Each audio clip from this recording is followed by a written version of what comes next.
Bonjour à vous. C'est vrai que dans la notion du changement, d'une nouvelle réalité qui s'inscrit chacun dans sa vie, dans son quotidien, il y a une notion implicite qui est celle de l'affirmation de soi, de manière à asseoir ce changement, cette nouvelle réalité dans son quotidien au sein de son entourage.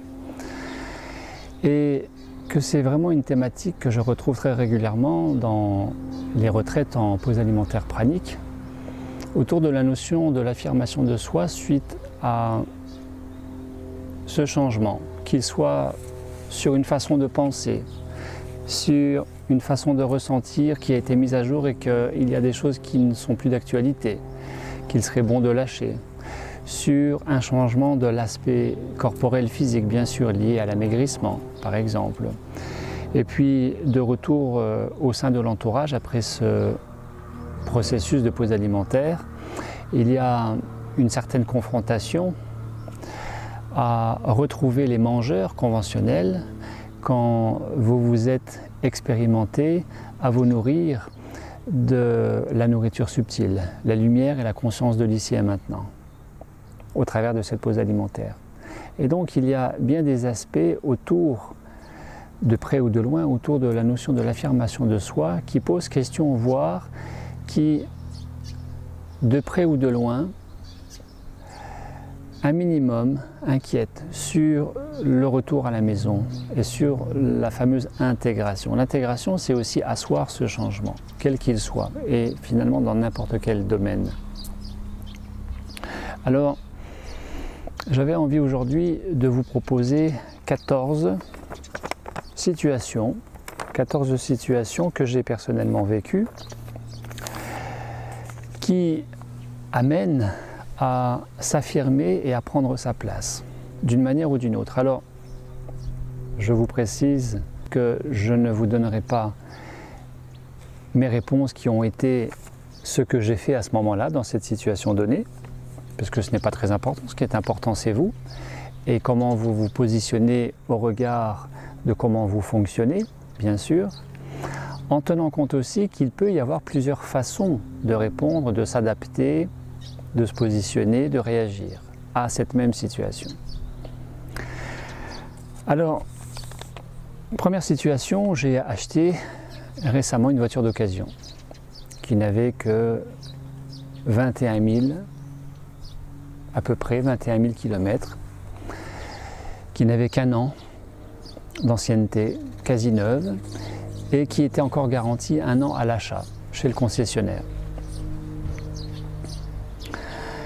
Très rapidement, c'est-à-dire dès que j'ai eu besoin de prendre l'autoroute, je me suis aperçu que le GPS n'était pas mis à jour et qu'il m'empêchait de prendre l'autoroute et voulant à tout prix que je sorte de l'autoroute pour prendre les petites routes, etc., etc. Donc ça a été compliqué de se repérer pour arriver à bonne destination. J'ai ramené la voiture une première fois pour l'histoire de ce GPS et depuis, très rapidement, le pare-choc avant droit s'est décroché, mais était légèrement cassé. Et en fait, il l'était déjà dès le départ, sans que je m'en sois aperçu au moment de l'achat. Donc j'ai ramené une deuxième fois la voiture pour le pare-choc. Ma question est, qu'auriez-vous fait dans ce cas de figure, dans cette situation? Qu'auriez-vous fait, en plus ou en moins, de ramener à 2 reprises la voiture au garage? Deuxième situation, pas plus tard que hier, j'ai acheté un ventilateur. 14,98 €. Je donne 15 €. La caissière me redonne 1 centime. Or, il manquait un autre centime. 14,98 € à 15 €, ça fait bien 2 centimes d'euros. Qu'auriez-vous fait à ce moment-là, au moment où vous vous apercevez qu'il manque 1 centime? Auriez-vous laissé entre guillemets couler? Seriez-vous parti tel quel, en ruminant parce que vous n'auriez peut-être pas osé demander votre dû, en râlant de votre côté? Ou est-ce que vous auriez demandé au risque de passer pour un gros radin, une grosse radine? Qu'auriez-vous fait? Alors, bien évidemment, si vous jouez le jeu de ces 14 situations, ne répondez pas dans l'idéal de ce qu'il faudrait répondre, mais tel que vous fonctionnez aujourd'hui avec vous-même. L'intérêt, il est là, et de rester honnête avec soi-même tel que nous avons tendance à être, à fonctionner avec nous-mêmes dans notre quotidien. Situation numéro 3, il y a quelques jours en arrière, accompagnés, nous nous retrouvons dans un bar d'un tout petit village et nous commandons une boisson. Je commande un verre d'eau citron.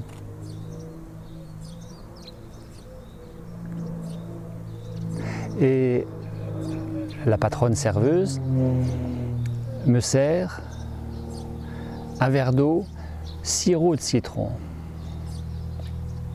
Or, vous, ce que vous auriez voulu, et qu'il vous semble avoir demandé, c'est un verre d'eau avec une lamelle de citron. Qu'auriez-vous fait dans ce cas de figure? Est-ce que vous auriez bu votre sirop de citron sans rien dire, malgré vous, en râlant, parce que ce n'était pas exactement ça? Est-ce que vous auriez rappelé la serveuse et de lui demander qu'elle vous serve la fameuse lamelle de citron dans un autre verre d'eau, etc., etc. Qu'auriez-vous fait très authentiquement avec vous-même? Auriez-vous eu l'impression de vous affirmer dans ces 3 premiers cas de figure? Qu'auriez-vous fait? Autre situation, toujours du vécu.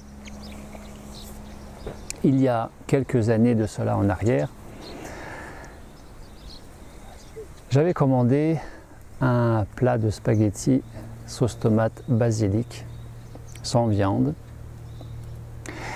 dans un restaurant pizzeria.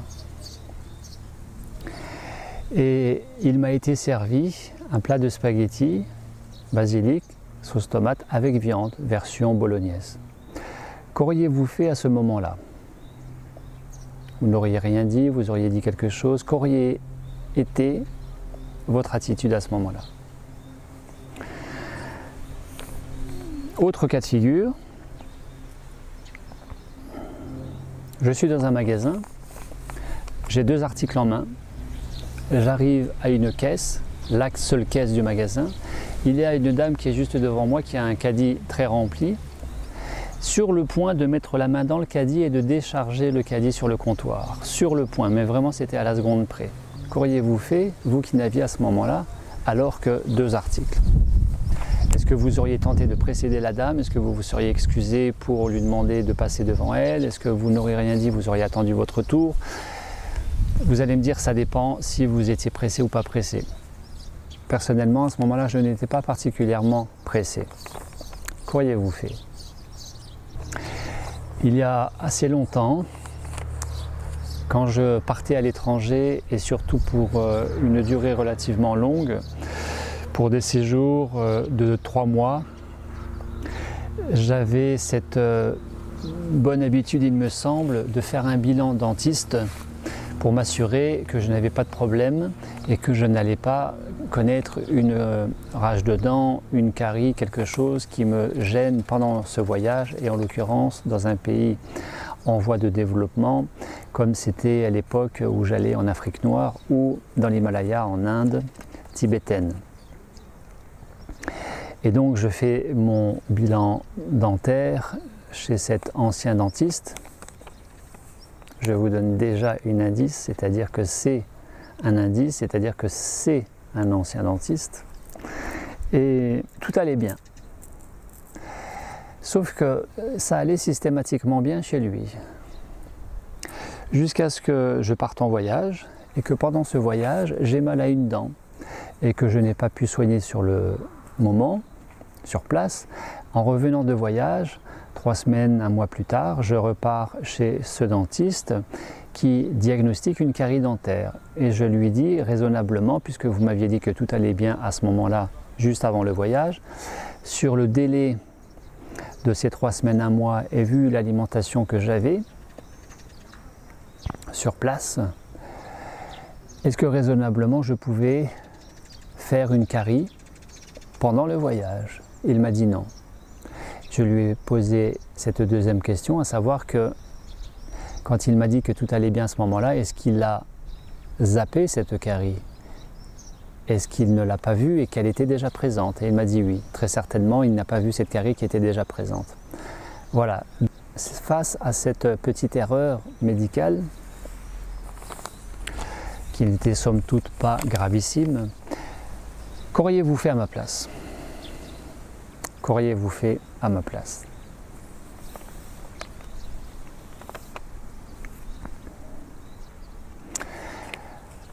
Il y a de cela 3-4 ans, relatif à l'organisme de formation professionnelle avec Inspire que j'ai créé et développé sur ces 10-15 dernières années, il y a 3-4 ans, le fisc m'a demandé une attestation de non-assujettissement à la TVA pour les formations professionnelles que je délivrais. Donc j'ai demandé cette attestation à l'administration en question qui m'a fourni ce document pour 2014 que j'ai fourni au fisc.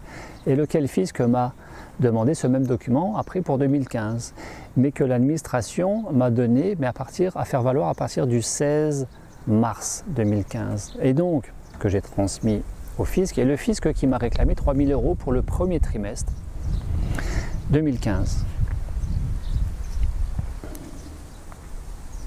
Qu'auriez-vous fait à ce moment-là? Auriez-vous été pris par la peur?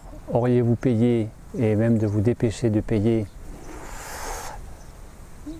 piloté par cette peur et de vous voir déjà sanctionné par quelques jours d'emprisonnement, à défaut de payer? Qu'auriez-vous fait à ce moment-là?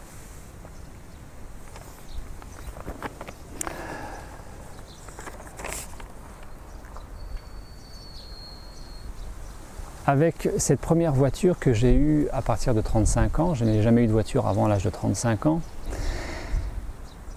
à un moment donné, la vitre de la portière gauche ne fermait plus et ne montait plus et restait fenêtre ouverte. Donc j'ai emmené ma voiture à un garage qui, puisque entre-temps je suis parti au travail par mes propres moyens, j'étais salarié infirmier au CHU à Nancy à l'époque, qui m'a appelé dans la matinée pour me dire: nous avons contacté le fournisseur, le moteur qui fait monter ou descendre la vitre va coûter à peu près 200 €. Est-ce qu'on peut y aller, on peut le changer? Donc j'ai bien sûr dit oui, et le soir en allant chercher ma voiture, la surprise a été que j'ai dû rajouter 100 € de plus, puisque le garage a évoqué qu'il n'y avait plus cette pièce chez ce premier fournisseur et qu'il a dû aller chez un autre, mais que c'était 100 € plus cher. Bien sûr, sans me rappeler pour une deuxième fois et me demander si j'étais toujours d'accord. Qu'auriez-vous fait à ce moment-là avec la pièce changée au niveau de la portière de votre voiture? Qu'auriez-vous fait à ce moment-là? Et là, vous voyez bien qu'il y a plusieurs réponses possibles. Qu'auriez-vous fait à ce moment-là, tel que vous fonctionnez aujourd'hui avec vous-même, dans cette capacité à vous affirmer et à prendre votre place? Cela sous-entend dans le respect de vous-même, dans le respect de l'entourage, de l'environnement, bien sûr. Sinon, ça ne s'appelle pas l'affirmation de soi. Autre cas de figure, vous qui regardez mes vidéos et qui êtes un minimum de près ou de loin intéressé par la pause alimentaire, vous savez que dans la pause alimentaire, il y a une perte de poids. Que feriez-vous après un processus de 14 ou 21 jours et après avoir perdu, que ce soit 5, 10, 15 ou 20 kilos, peu importe, que feriez-vous face à cette perte de poids et donc de volume qui vous est reflétée dans les paroles de votre entourage qui s'en inquiète? Que feriez-vous alors face aux critiques, aux remarques, au manque de soutien de votre entourage qui, en plus de vous transmettre leur peur, parce que peut-être vous leur évoquez une maladie, un cancer, que vous êtes malade, que feriez-vous dans ce cas de figure où après un processus en pause alimentaire pranique, vous avez perdu du poids, pas forcément beaucoup parce que le peu que vous perdez peut être déjà suffisant pour être désaligné, déstabilisé quant à l'idée de ce que vous pouvez générer de votre propre image auprès de votre entourage. Que feriez-vous si cet entourage vous fait des remarques désobligeante, désagréable, peu encourageante, peu soutenante. Que feriez-vous?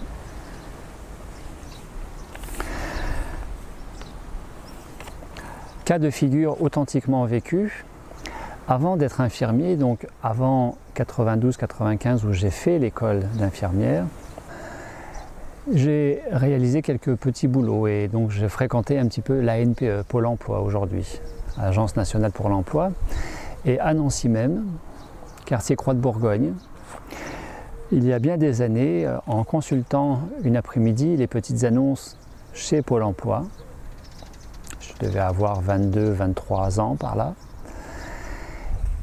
eh bien, il y avait des panneaux muraux et j'étais dans un coin, donc dans un cul-de-sac de la salle principale, et où il y avait du monde un petit peu partout et où j'ai vu, à partir de là, j'ai vu un homme, jean, un grand individu,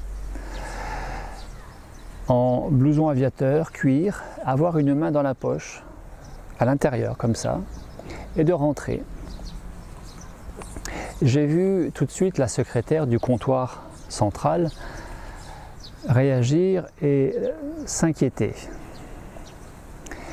Et très rapidement, cet individu a sorti un marteau de son manteau et a tout cassé. A cassé les portes vitrées de l'agence, de l'accès à l'agence, de la rue jusqu'à l'intérieur. Il y avait 3 fois 2 portes vitrées battantes qu'il a absolument explosées. Et puis il s'est mis à casser tous les panneaux d'affichage qui étaient éclairés par des néons en dessous. Jusqu'à ce qu'il se rapproche de moi et que à côté de moi il y avait une dame, à 1 mètre de moi il y avait une dame qui s'est trouvée coincée face à l'angle des 2 panneaux, des 2 murs. Et j'ai vu l'individu lever le marteau et aller en direction de cette femme. Cas de figure authentiquement vécu. Qu'auriez-vous fait à ce moment-là, en termes d'affirmation, de prendre votre place au regard de vos critères, de vos valeurs, de vos qualités, mais aussi de vos ressources dans une telle situation? Qu'auriez-vous fait à ce moment-là? Pour le meilleur comme pour le pire, peut-être.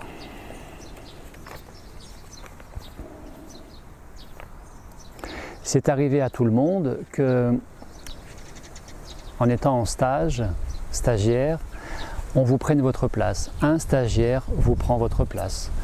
Ou un stagiaire prend votre plaid, votre couverture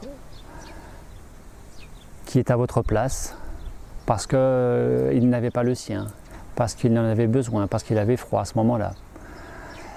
Que feriez-vous dans ce cas de figure? Que feriez-vous si lors d'un stage, stagiaire parmi les stagiaires, on vous prend votre place alors que votre place est bien représentée par vos propres affaires et qu'on prend votre place? Que feriez-vous? Est-ce que vous allez vous asseoir ailleurs? Est-ce que vous réclamez votre place? Que faites-vous à ce moment-là?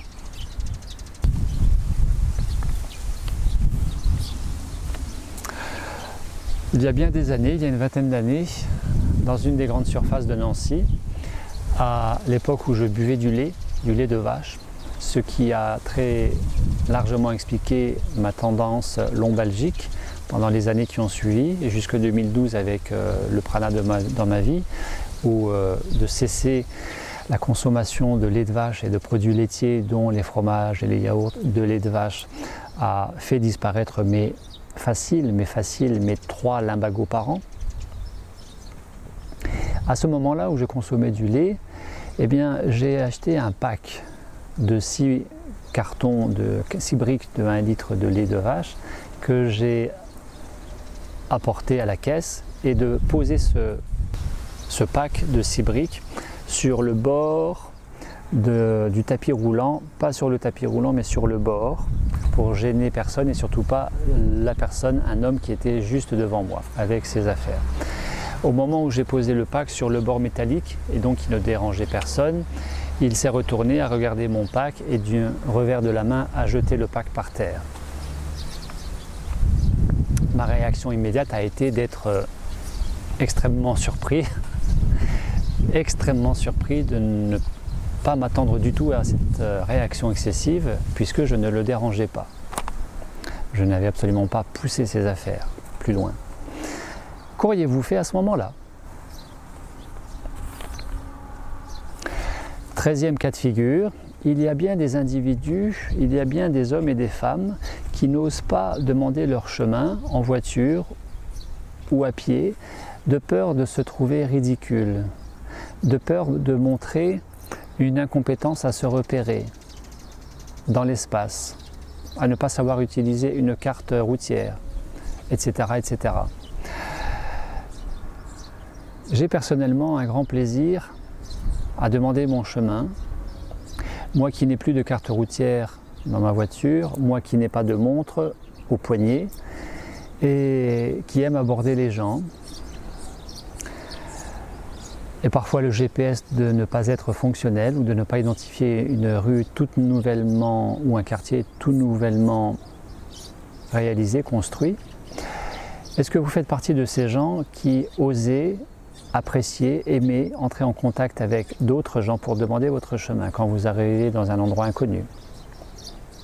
Que faites-vous dans ce cas de figure? Est-ce que vous vous mettez davantage en difficulté à chercher par vos propres moyens? Est-ce que vous faites acte d'humilité à montrer indirectement à la personne à qui vous vous adressez pour avoir renseignement que vous ne savez pas vous-même, etc., etc. Que faites-vous dans ce cas de figure? Dernier cas de figure, situation vécue absolument. Pendant cette école d'infirmière en 92-95, en 94,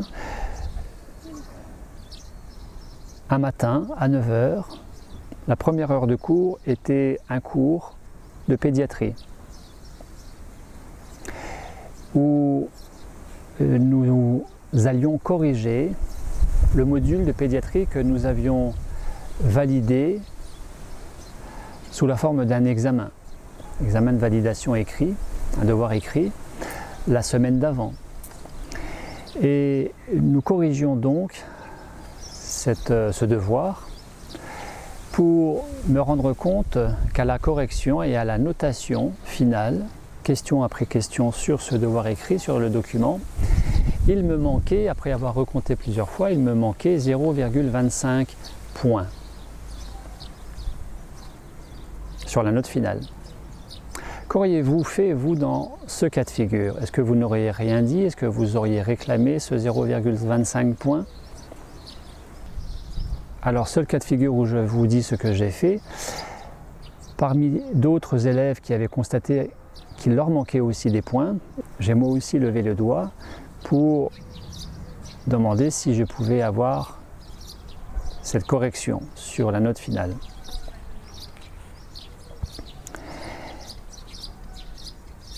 Et la formatrice, bonjour Marie-Agnès, la formatrice m'a littéralement incendié. Elle m'a littéralement incendié, me faisant passer pour un voleur, pour un escroc, pour un malhonnête, et que, avec la prétention d'embrasser la carrière d'infirmier, je devais être plus honnête que cela. C'était vraiment ces mots.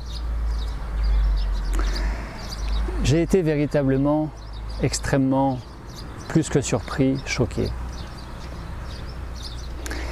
À ce moment-là, vous de vivre la même chose, qu'auriez-vous fait alors? Qu'auriez-vous fait? Premier cas où il vous manque des points à la note, et deuxième cas où vous vous voyez accusé de malhonnêteté et quasi insulté devant la classe tout entière pour réclamer votre dû. Qu'auriez-vous fait dans ces deux cas de figure? Voilà, une fois encore, il y a plusieurs réponses possibles à ces 14 situations. Ce qui est important, c'est que vous ne sachiez pas ce que moi personnellement j'ai fait, c'est pas très important, mais surtout ce que vous, dans cette même situation, comment vous fonctionnez avec vous-même aujourd'hui, vous auriez fonctionné, vous auriez agi, procédé.